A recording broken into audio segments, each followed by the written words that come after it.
Na die fake eviction episode is daar nou toe ook 'n geleentheid gegee vir die dames op elke plaas om die Fortuner te kry, die sleutels, en om die dorp van daai boer se area te gaan verken. En ek dink dit is ook 'n baie interessante element wat ons bygesit het by hierdie jaar se seisoen, want tog skryf jy in vir 'n boer en die plaaslewe, maar as vrou moet jy ook verstaan hoe die omgewing werk en lyk waarmee jy jouself gaan omring, waar gaan jy jou inkopies gaan doen, waar gaan jy jou hare laat sny, waar gaan jy jou klere gaan koop. So ek dink dit was baie pret en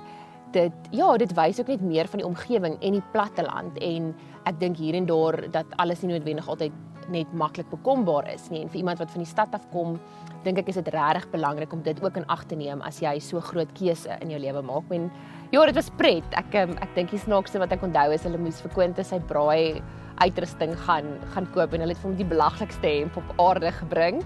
En toe die regte hemp wat hulle vir hom gekoop het, is toe hopeloos te klein. So, ag ja, dit was net pret geweest en ek dink mense gaan dit geniet en die mense van daai areas gaan trots wees om dit te kan kyk.